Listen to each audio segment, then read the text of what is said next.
If you're watching this video, you likely have a CFA exam coming up in the near future. The way that you utilize your time in the last 30 days or so leading up to one of these exams is the most critical component in your ability to pass. I sort of consider the final 30 days a real equalizer because even if someone's been studying for 9 months or some other long period of time, if they don't utilize the next 30 days really well, the prior 9 months are kind of going to be for nothing. This review process is just so important to how the human brain learns that I think even for someone only studied for 2 or 3 months, if they review all that information again in the final 30 days, it can be fresh for them. Relative to someone who studied for a longer period of time, if they don't review all the information again, there's no way they're going to remember the things that they were studying in October or November. Here are my best tips on how to manage your studies in the final stretch here to give yourself the best chance of passing. You've certainly heard this one before, but the most important factor in the final review process is going to be to do as many practice exams as possible. Practice exams are going to give you a comprehensive review over a lot of the information that's been covered in all of the material you've read so far, but each practice exam can't cover all of it, so you need to do multiple practice exams to actually get exposure and review to all of that information you may have covered. They teach your brain how to remember and then apply certain information, which is exactly what you're going to need to do on the exams. Practice exams do a really good job at showing you what you don't know and point out exactly why you don't know something. So it makes it really efficient to figure out how to get a grasp on what you still need to. You should be doing practice exams from a test prep provider if you're using one, practice exams that are currently available from the CFA Institute, practice exams that were previously provided from the CFA Institute that you can find online. All of these are really great resources to make sure that this information is cemented into your brain. I've talked in other videos about how to approach these practice exams. I don't actually treat them all like mock exams. I will do one full mock exam about 2 weeks before the real exam date, but most of them I'm using them in 10 or 20 block question sets, pretty similarly to when you were going through QBank questions, to just get through as much content as possible and get the repetitions in that are really important to making sure that you're confident with a lot of this information. I didn't time them all. You could time them all if you want to, but you certainly want to be relatively quick in doing these. But I don't think you should have all the formulas memorized by this point, so you're also cheating off formula sheets, and looking up formulas can take time as well, so you're not going to be quite at exam pace yet. As to the number of practice exams, there are a lot of old posts on the forums that say do 3 or 4. I say do 10 or 12 or 15 because it's not going to hurt you to get more reps in and to practice more content and information. Even if it ends up being review of stuff you just practiced last week in another practice exam, you're just going to build confidence when you answer those questions correctly over and over, and you're going to get some exposure to other questions that you don't know and you haven't seen, and you're like, oh shoot, I remember studying that 6 months ago, but I haven't seen it in the prior 8 practice exams. That's just going to happen, and that's why the quantity of these is so important. So while practice exams are the most important factor to your final review, I think memorizing formulas is actually the secret to passing these exams. I've called it that in videos in the past, and I also maintain that having a really solid process for memorizing all the formulas that you're going to need to know is probably the biggest differentiating factor between those candidates who pass and fail, and I think it also has a really high correlation between if someone passes or fails. The way I did this for all 3 levels was to spend Wednesday and Thursday, which were my last 2 study days, only memorizing formulas. Now, I didn't come up with this strategy myself. Mark Meldrum is the one who taught me this before I took my level 1 exam, and I just did exactly what he said, and it worked out beautifully. I spent about 14 to 16 hours each of those 2 days writing down each formula 10 to 20 times. Now, there is a little bit of a trick to this, just in how you write a certain number of them. You kind of close your eyes and think about what that formula was, see if you've memorized it yet, see if you can write it out 5 times again. The specific order of this formula memorization you follow will make a difference in your brain's ability to retain this information. You might just have to know what works best for you, but you can also listen to myself or Mark Meldrum in other videos talk about what had worked best in the past. Especially for the level 1 exam, there are so many questions that are really quick, like 2 variable algebra equations, and there's going to be 3 variables in the question, so you just have to recognize which 2 are the ones you actually need. As long as you know this little quick formula, it's super easy to get an answer to the question. You just have to know the formula. Don't get me wrong, I certainly think you need to memorize all the relevant formulas for levels 2 and levels 3 as well, but there's also some more like application type thinking that goes into answering those questions correctly, whereas level 1 is more straightforward, just formula, plug and chug, boom, you're done. Obviously, it's going to be really important to make sure you have all the formulas that you're going to need before you start memorizing all of them. So if you're using a test prep provider, Wiley and Kaplan, I know both will provide you with a formula sheet. I've looked at both of their formula sheets. I think they're too long. There's a lot of detail in a lot of those formulas, and just more formulas than you're actually going to need on the exam. A potentially better way to come to the list of formulas that you're going to memorize in this final few day review is to look back at your study notes, and hopefully you've marked down every formula that you think you needed to answer a question, whether it be a Blue Box question, EOC question, QBank question, or anything else over the prior 6, 9, 12 months. Shameless plug, if you want to see the formula sheets I used when I was memorizing formulas and I was able to pass all 3 exams with, they are available on my Patreon page. Link is in the description below. You're going to be sick of looking at formulas. Your hand is going to be super tired of writing them all out 10 to 20 times, but there's no way you're going to be able to forget them.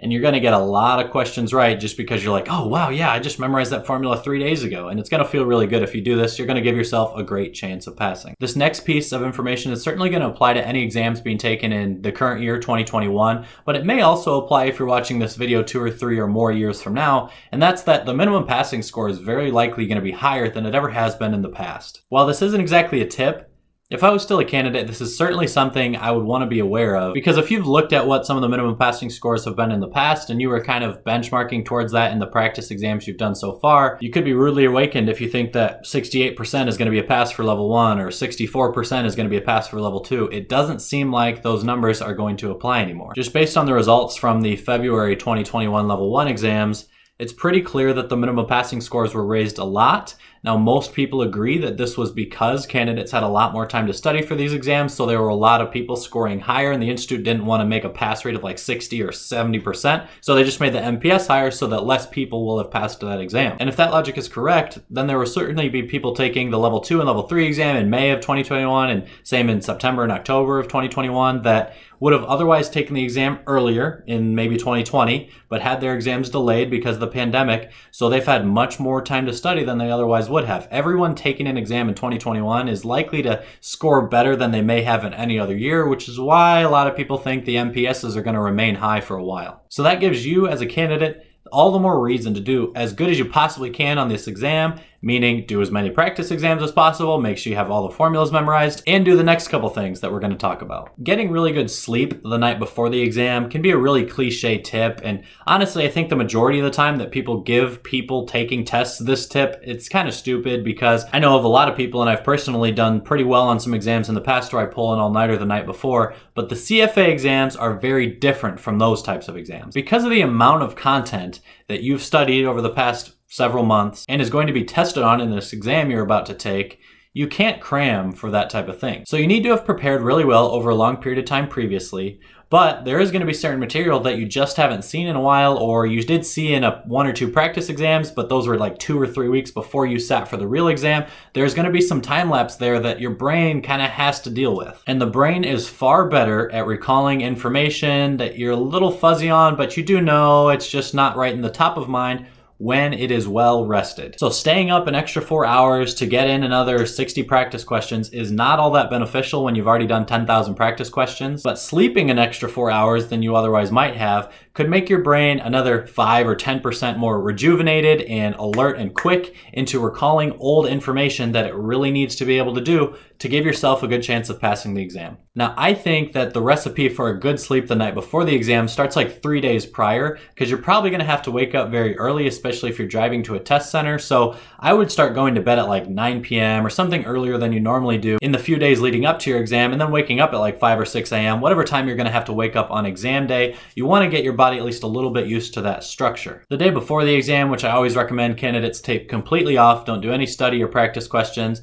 You want to be relatively physically active, I think, and get fresh air, stay busy, so that you're pretty tired and you can get to bed as easy as possible. I know it's going to be difficult, especially if you're really nervous or worried about the upcoming exam, but there's nothing you can do to totally avoid nerves. I think you just need to set yourself up well to be able to sleep a lot that night. Now, here's one that I think you may not have heard anywhere else before, and that's that it can be really important to actually have fun on exam day. Your brain's ability to operate at its full potential can be affected by your mood, and if you're really stressed out, worried, and concerned, it's not going to feel ideal. But if you're excited, motivated, and you're enjoying yourself that day, then you're going to feel a lot better. Now, you might be asking, hey, AJ, why would I be excited, or why would I enjoy myself on a day that has so much implications for my future and that I know I need to perform well on, and I'm not sure that I actually will? And that can be difficult, but hear me out here. There is a real reason I think you need to be excited. You may have heard me say this before, but if you're sitting for a CFA exam, You are at a state of mental preparation and mental sharpness that very few human beings on the earth and in the history of the earth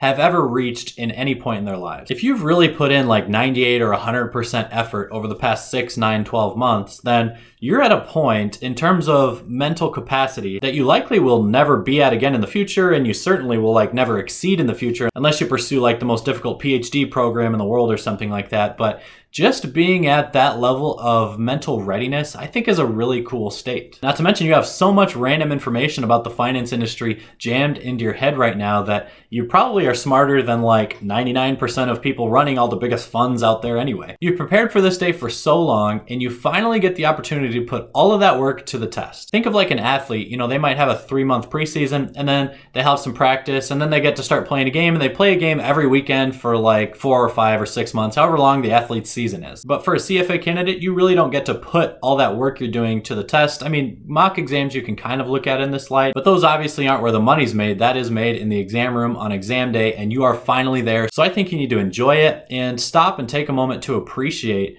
what you've done for yourself and where you stand that day. My last tip is maybe the most overlooked by millions of CFA exam candidates in the past, and that is that you need to come well prepared in terms of the materials you bring to exam day. Specifically, people do not bring enough pencils. The CFA Institute tells you to bring like 3 or 4 pencils. I think that is nowhere near enough. Realistically, you should have 20, 30, 40 pencils. With as many questions that are on a CFA exam and as little time as you have to answer them, you're gonna be really quick to filling these bubbles, and pencils are just going to break. I remember on my level 2 exam, question 1, I broke like 5 or 6 pencils before I even actually finished filling in the first bubble. And at the same time, I was looking left and right, kind of peeking at the other candidates' sheets, seeing if they were filling in the same answers on their Scantron. And the kid to my right, he was snapping the pencils in half. Like, he was trying to write normally, but he was so amped up that not just the tips of the pencils were breaking, they were literally all, and he had a backpack full. The guy had like maybe a few hundred pencils, and that's really what I would recommend to you. A backpack of pencils would be the minimum. To really prepare well, you should have like a duffel bag or a suitcase full of sharpened pencils, because